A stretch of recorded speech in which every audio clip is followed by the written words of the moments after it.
Me llamo Pablo Nocera, soy licenciado en Ciencia Política, soy licenciado en Sociología, cursé en la Universidad de Buenos Aires, cursé la maestría de Análisis del Discurso, también en esta universidad, y estoy en la etapa final ya de la redacción de tesis del doctorado en Ciencias Sociales en esta facultad. Así toda mi formación, digamos, académica ha girado fundamentalmente en torno a esta facultad, con algunos contactos en la carrera de Filosofía y en algunos inicios en la carrera de Derecho que finalmente después no prosperaron también en la Universidad de Buenos Aires. ¿No? La de Filosofía queda una deuda pendiente como parte de una formación complementaria, ¿no? En lo que es la instancia de grado. Yo me desempeño como docente en la carrera de Sociología desde el año 1997. Fundamentalmente todo el desempeño ha tenido que ver con el área de teoría sociológica, con el área de teoría sociológica clásica. En la actualidad estoy como profesor adjunto de una materia obligatoria de Historia del Conocimiento Sociológico 1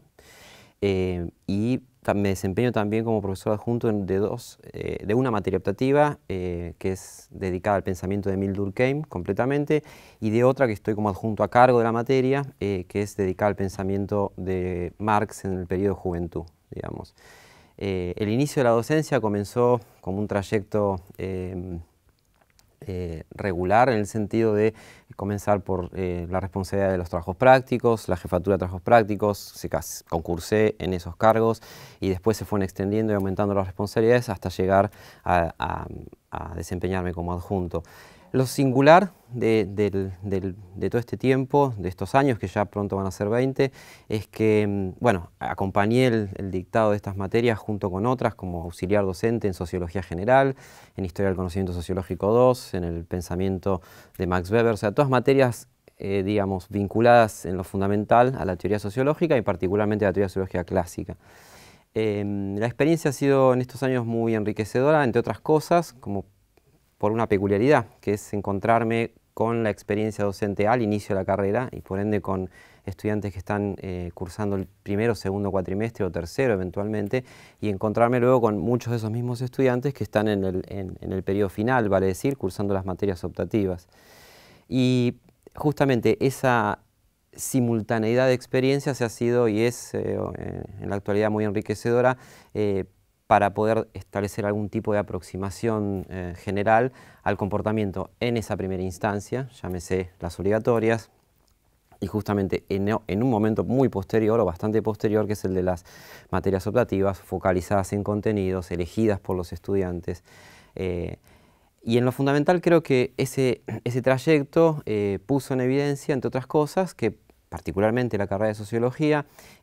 aporta justamente con esta presencia importante en materias optativas una cantidad de elementos que los estudiantes pueden ir, digamos, incorporando a lo largo de la cursada, muchas veces sobre la base de una elección personal orientada sobre el trabajo de las materias obligatorias. En este caso, la peculiaridad justamente de la labor en las materias optativas es que se conecta en términos de profundización, de expansión de contenidos, con los desarrollos formulados de manera más inicial, más básica, podríamos decir, en la materia obligatoria, con lo cual se produce algo así como un trayecto que definiría, por lo menos en términos generales, virtuoso, donde la primera formación se va sedimentando y depositando en el trayecto de otras materias obligatorias intermedias y después adquiere una profundización que creo es, a grandes rasgos, creo que es excepcional en el sentido de lo que puede ser una formación de grado, ¿sí? Si uno comparase la estructura de materias de la carrera en la actualidad con otros modelos de carrera de sociología, por ejemplo, en la región o a nivel internacional, mucha de esa formación del último trayecto, que se define en buena medida como optativo, es decir, basado en la elección que hace cada estudiante de los contenidos con los cuales tiene más afinidad, un interés eventualmente profesional más explícito, aporta algo que, insisto, en otras latitudes recién se adquiere en el posgrado, ¿no? Y no deja de ser, digo, una saludable singularidad o especificidad que, por la manera en que se está organizando el conocimiento en la educación superior, cada vez es menos fácil de encontrar, digamos. Entonces, en ese particular, mi experiencia en estos años se ha concentrado en una temática que fundamentalmente gira en torno a cuestiones teóricas, teoría sociológica, con obviamente proyecciones y vínculos con filosofía política, con teoría social en un sentido más amplio, pero que a grandes rasgos apuntala, por decirlo así, una matriz de pensamiento propio de la disciplina que luego adquiere o precisiones en las optativas o complementos con las historias, complementos con materias que le siguen en términos teóricos y otras que ofician como un complemento, como epistemología, la propia filosofía, economía. Es sumamente enriquecedor, porque en algún momento estuve como auxiliar en 3 materias seguidas en la correlatividad, con lo cual, si miro hacia atrás, encuentro también más elementos para dar cuenta de ese trecho, pero si me limitase solo a la experiencia actual, diría que uno encuentra como 2 actitudes, por decirlo de una manera muy rápida, ¿no? Que es la primera, la de una mezcla de inquietud, ansiedad, una cierta libido por hacerse de grandes corpus teóricos, muchos de los cuales realmente ofrecen elementos muy seductores para pensar el diagnóstico de cambio de época, Revolución Francesa, Revolución Industrial, transformaciones muy profundas de la sociedad en el siglo XIX, en el siglo XX, y al calor justamente de esa inquietud y esa cierta ansiedad, uno tiene muchas veces la posibilidad de establecer una relación, un ida y vuelta, creo yo, que no necesariamente se reproduce en instancias posteriores, a pesar de encontrarse justamente los alumnos con un bagaje y con una cantidad de elementos incorporados producto de las cursadas intermedias considerable. Ahora bien, lo singular justamente de las materias del final es que, aunque pueda haber una cierta distancia mayor a la hora de expresar un interés, eventualmente una cierta hasta fascinación por los contenidos, lo que traduce esa merma es, por otro lado, una cierta distancia que permite pensar en un sentido más crítico eso mismo que se había recibido al principio de la carrera, ¿no? Encontrarse con un vínculo tal vez un poco menos afectivo, con ese conocimiento, con esos contenidos y por ende en cierto sentido más crítico. Lo que también sucede es que, y esto sería creo yo un aspecto a pensar y a seguir meditando, aparece como una situación en la cual los asistentes o los estudiantes, digamos, ya han incorporado la suficiente cantidad de herramientas como para enfrentar situaciones de evaluación y lo hacen con una, diríamos, con una facilidad mayor en lo que podríamos pensar en instancias tradicionales como un parcial presencial, pero todavía creo mostrando algunas dificultades en lo que hace a procesos de escritura más exigentes, en géneros como puede ser una monografía, un parcial domiciliario o eventualmente la preparación de un equivalente, un paper para luego llevar adelante una defensa en coloquio. Entonces creo que esos 2 momentos de la experiencia docente muestran estos aspectos positivos y este último en particular que a mí me preocupa en especial porque no parecía tener desde lo procedimental el mismo nivel de seguimiento que por ahí tienen otras instancias en la estructuración de los contenidos de la carrera. Agregaría, no obstante, que no deja de ser, aún con estas limitaciones, un momento para digamos, colocar al estudiante ya avanzado en una situación de reflexión, de revisión de las materias cursadas, de retrospectiva, que lo coloca también en un momento de tensión y por momentos de cierta angustia, porque se autoevalúan, por ejemplo, el efecto de las correlatividades. Es decir, logro yo en una materia optativa discutir contenidos que tal vez yo tuve en primer contacto en materias obligatorias con un grado de seguridad, digamos, de incorporación, de internalización suficiente, como el que uno podría pensar al cabo de un trayecto de 2 o 3 o 4 años de cursada. Preguntas que tal vez en otras disciplinas son menos urticantes porque por las especificidades del conocimiento sobre el cual giran, la acumulación es necesaria y es obligatoria. Vale decir, yo no puedo llegar al final de la carrera de ingeniería con dudas o con blancos de del primer periodo o de los primeros años de formación. Aquí eso uno puede eventualmente encontrarlo, se encuentra, y creo que es allí donde aparece una cierta crisis, por decirlo así, en algunos de los estudiantes, o en una cantidad considerable, mejor dicho, de estudiantes, cuando empiezan a mirar hacia atrás o establecer estas retrospectivas sobre lo hecho, sobre lo cursado, incluso sobre lo evaluado y las formas de lo evaluado. creo que en lo fundamental, pensar el impacto, la presencia, las huellas, las marcas que pueda tener una materia de teoría sociológica, y en este particular la teoría sociológica clásica, digamos, diría yo, de manera muy sintética, aporta eso, la posibilidad de no detener la reflexión, de sostenerla y además de ejercitar algo que, a mi juicio, es sumamente productivo, que es un tipo de reflexión que no necesariamente se recuesta en la erudición de lo que podría ser estar al tanto o en un conocimiento detallado, minucioso de la historia de una disciplina. Quiero decir de manera muy rápida que es en realidad la posibilidad de tomar distancia temporal con esos autores del siglo XIX, de principios del siglo XX, justamente esa distancia permite en la comparación de la sociedad que ellos miraron, de las circunstancias que miraron, de los problemas y transformaciones que tuvieron que enfrentar, en qué condiciones hoy se puede encontrar la disciplina para enfrentar problemas, probablemente algunos de ellos en continuidad y otros absolutamente diferentes o distintos. Entonces uno podría advertir justamente que lejos de ser la teoría sociológica clásica, casi diría yo, un eslabón necesario de una cadena de conocimientos que habría que adquirir, característico eso como proceso de las ciencias sociales, aquí uno podría pensar que la teoría sociológica clásica está aportando justamente una vara para medir la distancia entre los problemas que esa tradición de pensamiento tuvo que enfrentar en su época con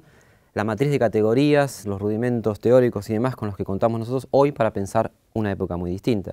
En ese particular, digamos, a mí lo que me preocupa fundamentalmente desarrollar en términos de investigación en paralelo a la labor docente es una aproximación de historia conceptual. Entonces, al abocarse a pensar ciertos autores o ciertas tradiciones a una distancia de 100, 120, 130, 150, 180 años, puede generar la sensación de que eso no tenga un correlato tangible en términos prácticos o de inserción profesional. Y la verdad es que uno puede tranquilamente poner en suspenso y bajo sospecha ese tipo de posiciones, justamente porque indagar esos discursos en cierto sentido aporta los elementos suficientes como para advertir que hoy por hoy aparece albergando la semántica de un concepto X o un concepto W,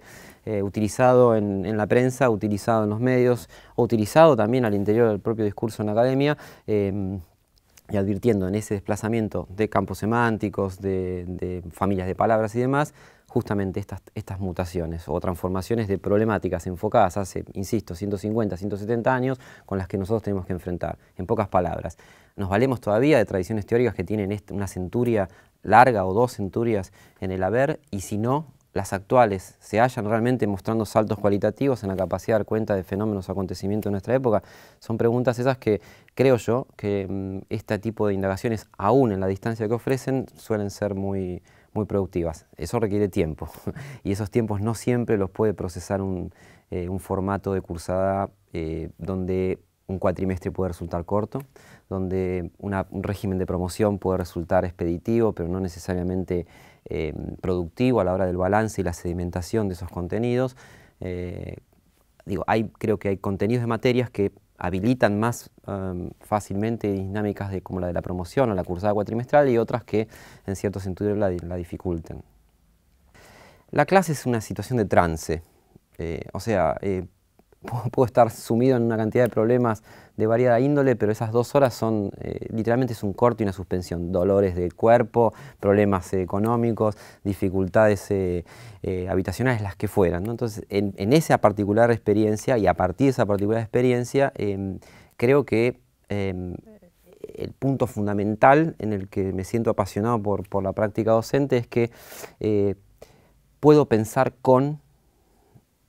a partir de lo que me concedan y lo que me nieguen. Y eso es un proceso que indefectiblemente se recrea de una manera muy saludablemente agresiva en un aula, en una sala. Y cuando digo saludablemente agresiva no estoy pensando en la agresividad que pueda tener el docente, sino eventualmente la que pueda proyectar los asistentes, los alumnos, los estudiantes, porque eso conmueve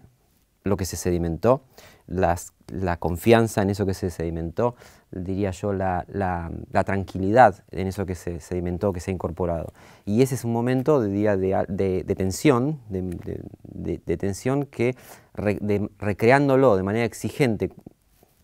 constantemente o frecuentemente, uno saca de esa experiencia algo más que el acto rutinario de eventualmente asistir a una sala y tener que hablar o hablar una cantidad de horas determinadas a la semana. En mi caso son unas cuantas, pero digo, ese es un punto en el que siento que indefectiblemente, aún cuando se repitan los contenidos entre materias, en esta facultad o en filosofía y letras lo mismo, o no, digamos, uno puede pensar siempre eso como un nuevo comienzo o la posibilidad, sobre todo, de sacudir ciertos consensos que por el hecho de trabajar con estas tradiciones y el tiempo que las distancian del presente, es fácil de caer en la lógica de una especie de repetición, de canonizar lecturas, exégesis, interpretaciones. Eso me parece que es algo que no lo puedo reponer en un grupo de investigación, no lo puedo reponer solo, no hay forma de reponerlo a mi juicio,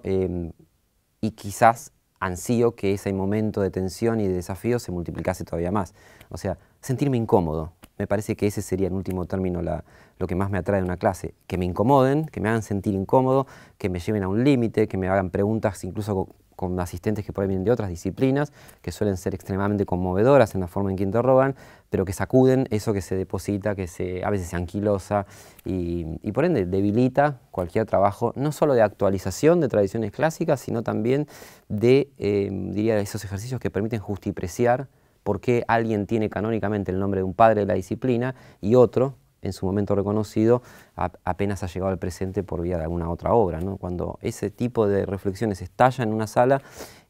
uno tiene trabajo para sí solo durante semanas o meses. Y eso para mí es fascinante. O sea, es el momento donde uno siente que no hay seguridad.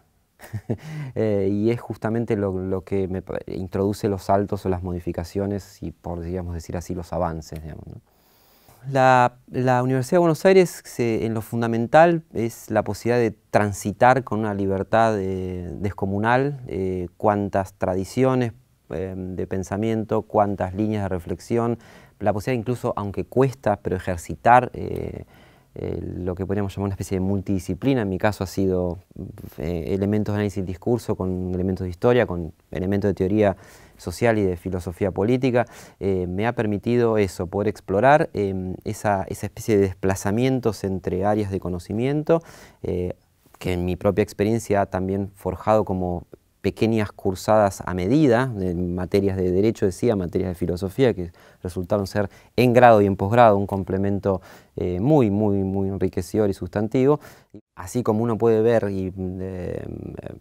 diría yo, disfrutar en cierto sentido de esa diversidad y esa libertad, lo mismo puede encontrar en el contrapunto con los estudiantes y diría yo también con los alumnos y con los asistentes, porque la Universidad de Buenos Aires tiene esa posibilidad de que se sumen al proceso, a veces de manera muy informal, a veces de manera poco regular o poco frecuente, personas que ya han tenido un proceso de formación en otras áreas, que llegan probablemente más tardíamente a una disciplina o a disciplinas como las ciencias sociales después de haber transitado otras, como la medicina, la química, odontología, como ingeniería. Digo, cito casos con los que me he encontrado con estudiantes y sigue albergando la posibilidad, creo yo, de establecer y elegir ciertos trayectos que incluso se pueden acoplar en el tiempo con otros, en distintos momentos de la vida de una persona, y que creo es inusual como realidad o como proceso en otras casas de estudio, por lo menos en los Estados Unidos o en Europa, digamos, donde las elecciones están más reducidas y las opciones, una vez que ya están planteadas, hay que o llevarlas a término o eventualmente dejarlas de lado. Entonces creo que en ese particular lo único que me genera cierta sensación a veces de incomodidad es que si bien las bibliotecas de la universidad están mucho más completas de lo que estuvieron hace unos cuantos años, todavía, a pesar de que los dispositivos como internet y demás facilitan muchísimo el acceso a mucho material hoy, creo que nos falta un punto o dos para adecuar en determinadas áreas de conocimiento, por lo menos en humanidades, lo que se está produciendo no solamente en lengua castellana o en español. Eso es algo que en algunos momentos uno puede sentir, a pesar, insisto, que los dispositivos hoy cierran y achican terriblemente las distancias que tal vez hace 30 años, 40 o 50 uno tenía que cubrir inexorablemente con un desplazamiento geográfico y una estancia en otro país para suplir esas faltas, ¿no? Y espero en lo fundamental que el paso por la cursada pueda ser una experiencia en la cual, frente a la distancia inicial que puede suponer un programa de estudios, incluso los contenidos de una carrera, a pesar de ser elegidos con una cierta o manifiesta afinidad, pueda suscitar o motivar un tipo de contacto mucho más íntimo con eso que se está estudiando, que se está trabajando, a partir de una apropiación en donde la distancia se corta o se reduce a una expresión mínima. Por decir un ejemplo, ¿no? Si uno está pensando en Montesquieu, 1748, el espíritu de las leyes, y se encuentra en una sala en el 2016, en este edificio, por ejemplo, que ese abismo que parece uno encontrar de idioma, de problemas, de condiciones sociales, en fin, que podríamos enumerar en distintos sentidos, se pueda reducir por lo menos durante 2 horas, durante 3 horas, durante 4 horas, durante un cuatrimestre, durante un año, eventualmente durante toda la carrera y después de manera tal de palpar justamente la importancia, la trascendencia de por qué esos contenidos hoy siguen estando en los programas y se sigue pensando en ellos o siendo objeto de reflexión. Creo que hoy por hoy los dispositivos habilitan cosas que antes eran impensables. Por ejemplo, bueno, el acceso a soportes digitales, internet, las redes sociales, la posibilidad de grabar en formato digital y hacer circular esa información a una velocidad y con una facilidad que resulta hoy,